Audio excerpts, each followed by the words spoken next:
അങ്ങനെ അതേ നമ്മൾ ഋഷികേശ് വന്നേ. ഋഷികേശിൽ ജുനോ കൂട്ടാൻ വന്നിട്ടുണ്ടായിരുന്നു. നമ്മൾ വണ്ടി അവരുടെ വീട്ടിൽ ഇട്ടിട്ടാണ് പോരുന്നത്.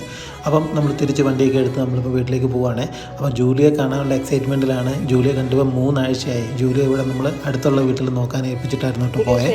അപ്പോൾ ജൂലിയുടെ ആ ഒരു സന്തോഷമൊക്കെ കണ്ടോ നമ്മളെ കണ്ടു കഴിഞ്ഞപ്പോഴത്തേക്കിന്. പിന്നെ കുറേ നേരം ജൂലിയായിട്ട് സമയമൊക്കെ ചിലവഴിച്ചിട്ട് ഞാൻ ജൂലിയായിട്ട് പുറത്ത് പോയി പച്ചക്കറിയൊക്കെ മേടിച്ചുകൊണ്ട് വന്നു. ഇപ്പോൾ ഇത്രയും ദിവസം വീട്ടിലില്ലായിരുന്നല്ലോ, അപ്പോൾ അതുകൊണ്ട് ഫ്രിഡ്ജിൽ പച്ചക്കറിയൊന്നും ഇല്ലായിരുന്നു. അതൊക്കെ മേടിച്ചുകൊണ്ടൊക്കെ വന്നു. പിന്നെ കുറേ റിലാക്സ് ചെയ്തു ജൂലിയുടെ കൂടെ. പിന്നെ ഇത് അടുത്ത ദിവസമായി കേട്ടോ. ഇനിയിപ്പോൾ തിരിച്ച് ജോലിക്ക് പോകാനുള്ള തയ്യാറെടുപ്പാണ്. അങ്ങനെ കഴിഞ്ഞ 3 ആഴ്ചയ്ക്ക് ശേഷം വീണ്ടും ജോലിക്ക് ജോയിൻ ചെയ്യാൻ പോവാണ്. ഇന്നത്തെ ലഞ്ച് എന്ന് പറയുന്നത് ഈ ഫ്രൂട്ട്സാണ് കേട്ടോ.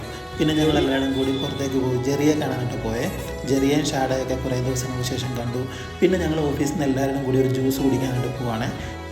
അപ്പോൾ ഉത്തരായണത്തിൽ തിരിച്ചെത്തിയ ശേഷമുള്ള ആദ്യത്തെ ദിവസം ഇങ്ങനെയൊക്കെ ആയിരുന്നു. ഇനിയിപ്പോൾ പുതിയ വിശേഷങ്ങളൊക്കെ ആയിട്ട്, ഉത്തരായണത്തിലെ വിശേഷങ്ങളൊക്കെ ആയിട്ട് നമുക്ക് നാളെ കാണാം. ബൈ.